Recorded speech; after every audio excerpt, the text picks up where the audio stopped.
Houve uma briga dura, né? E agora a gente vai tentar entender melhor o que acontece daqui para frente, né? Daqui adiante, a Priscila Yazbek e a Basília Rodrigues já vão pintar aqui na tela agora para a gente falar sobre isso.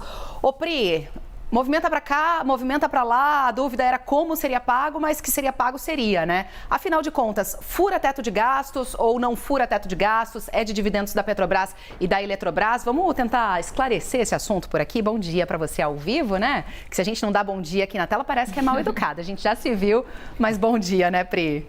Bom dia, Stephanie. Bom dia, Renan. Bom dia, Basília. Bom dia a todos que nos acompanham. Fura o teto de gastos, sim, né? Então, esses gastos todos previstos na PEC estão fora do teto. É só a gente lembrar de toda a discussão que foi feita com a PEC dos precatórios para que fossem acomodados novos gastos nesse ano de 2022. Então, lembrando, a gente passou o ano inteiro passado falando sobre jogar as dívidas da União com empresas, com pessoas e com estados para frente, para conseguir acomodar os gastos com a ampliação do Bolsa Família para o Auxílio Brasil atual. Então, não tem espaço no teto.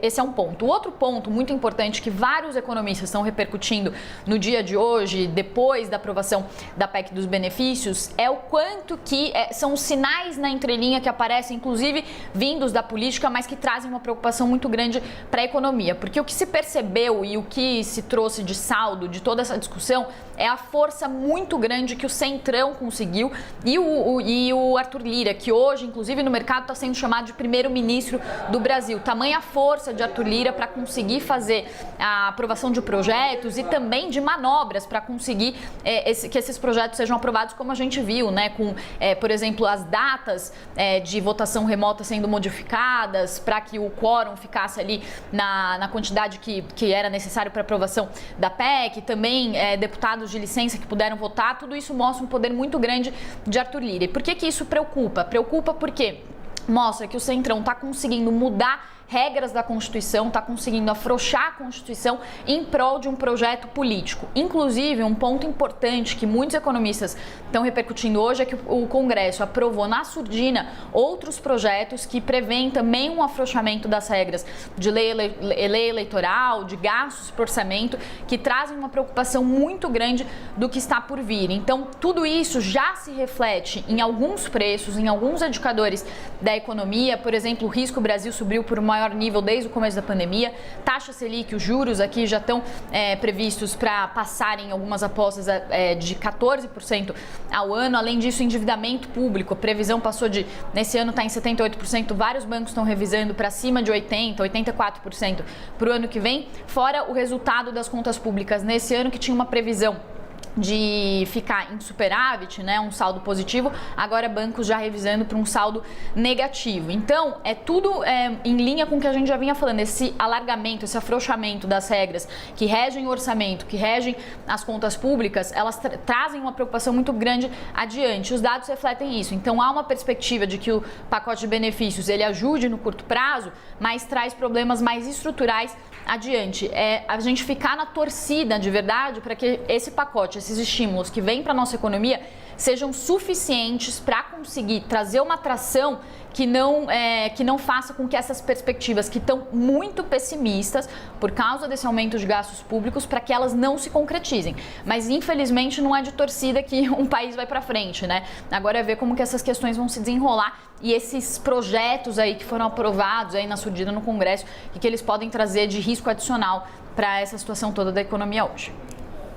É isso, Pri. Meninas, bom dia para vocês. Apesar de a gente ter se visto aqui do estúdio, ótimo dia para vocês, Priscila, Basília. Olha, Basília, você que conhece tudo de bastidores aí da capital federal, eu acho que tá por dentro de tudo que a gente sabe, sim.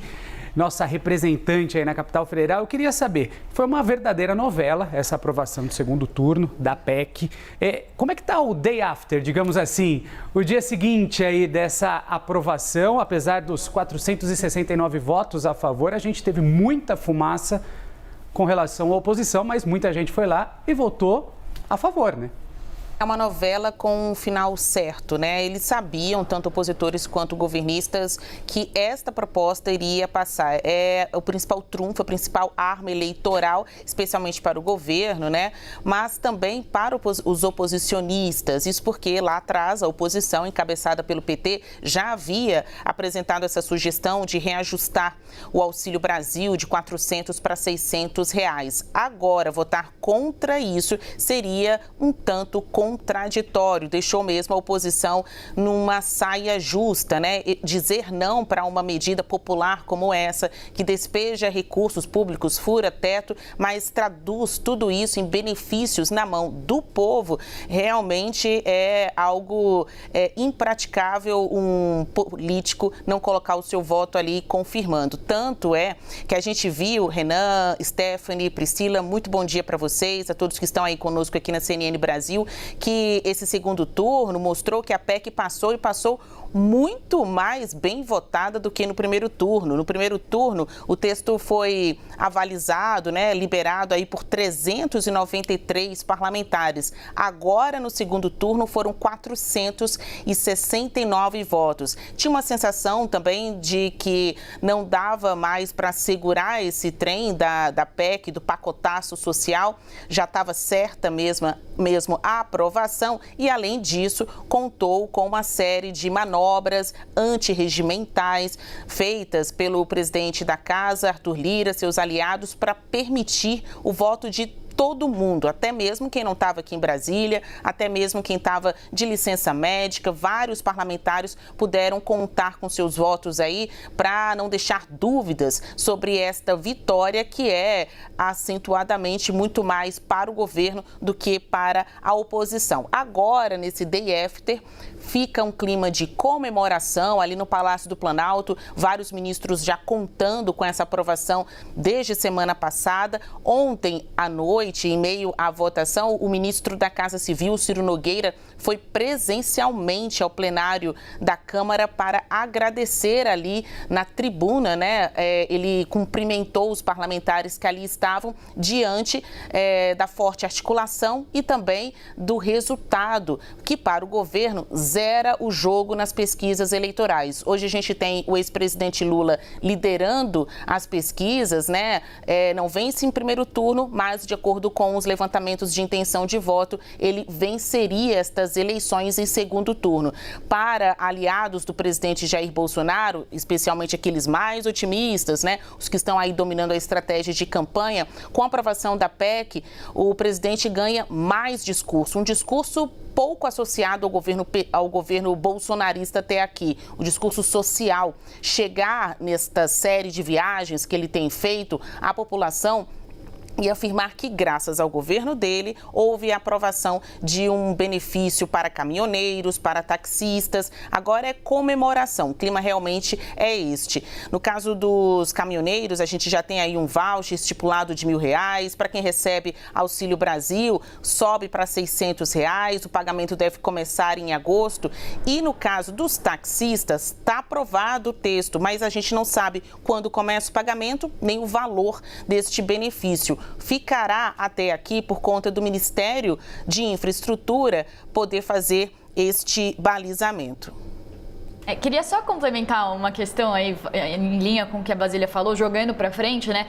Uma dúvida muito grande que fica é como que o pacote vai surtir efeito em termos de popularidade para o governo Bolsonaro, porque também tem uma expectativa aí dos economistas que, se não surtir o efeito desejado, mais gastos podem vir e aí o gasto total dos benefícios pode passar em muito desses 41 bilhões de reais. E volto a repetir, está preocupando demais os economistas esses projetos aí que teriam sido aprovados no Congresso na surdina, porque eles afrouxam ainda mais as regras, tanto da lei eleitoral, para a criação de novos gastos nesse ano, quanto também o sigilo relacionado ao orçamento secreto. Então, a Basília falou aí da vitória do governo, mas o que o pessoal está falando é que a vitória, assim, quem foi o grande vitorioso de tudo isso é o Arthur Lira, que mostrou que consegue fazer o que for preciso, o que tiver dentro ali dos seus interesses políticos. Então, a ver o tamanho dessa conta, se ela fica nesses 41 bi, se vai aumentar diante dos efeitos que isso pode surtir em termos de popularidade para o governo daqui para frente. complementando o que a Priscila disse, né, não à toa os estrategistas aí do governo, as lideranças, não descartam até vir uma nova PEC. Então, se essa não cobriu o rombo da popularidade, né, do presidente Jair Bolsonaro, de seus aliados, o que alguns integrantes do governo no Congresso Nacional dizem é que poderá vir uma outra medida assistencialista, uma outra medida de benefício social à população. Por enquanto, dizem, o governo está sendo responsável, está fazendo suas contas, conseguirá pagar estes benefícios de momento a partir de agosto. Mas se este aumento no pacote social não refletir no curto prazo, né, rapidamente em números nas intenções de voto, ninguém aqui descarta um outro pacotaço de benefícios. E com a aprovação do estado de emergência, isso abre brechas, né? Libera geral. Uma tréplica. Vai. Ou não sei quando é a quarta resposta, quanto que vira? Tréplica.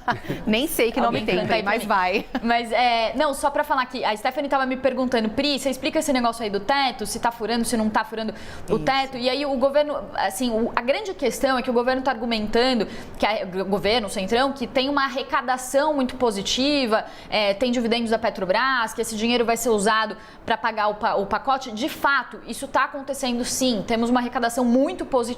Mas lembrando, isso é a foto, não é o filme, é uma arrecadação positiva que veio de um boom de commodities do primeiro semestre que não é esperado para se sustentar no segundo semestre. Esse é um ponto. O outro ponto, muitos economistas também dizem, é difícil e quase nunca acontece de um benefício surgir e depois ser retirado. Nenhum político quer o ônus de retirar um benefício. Então, apesar dos benefícios serem previstos para esse ano, tem uma expectativa também que há uma dificuldade de retirar esses benefícios no ano que vem e a situação das contas públicas para o ano que vem está ainda pior do que desse ano, porque a gente está inserido não só numa desaceleração global nesse ano, mas também muito pior, ainda pior para o ano que vem, porque os juros estão subindo aqui no mundo todo e isso traz um esfriamento da economia nesse ano, mas com impacto ainda maior para o ano que vem. Porque os benefícios até aqui vão até 31 de dezembro deste ano. Na hora que o reloginho virar, cai tudo, mas o rombo fica. O pessoal fala, no 31 de dezembro parece que vai acabar todos os problemas da economia, acabou tudo, tá tudo certo, virou ano novo, né? Acabou. Não mas tem aí 1º de janeiro a gente lembra, né? 1º de janeiro a gente, opa, ressaca. Feliz ano novo, ou não. Ressaca. Não tem 32 de dezembro. Meninas, reloginho virando aqui é o nosso, tá? A gente precisa seguir com outros assuntos, o papo tá bom demais, mas já a gente volta para conversar mais com essas duas queridas que sabem tudo, explicam tudo aqui detalhadamente pra gente. Nossas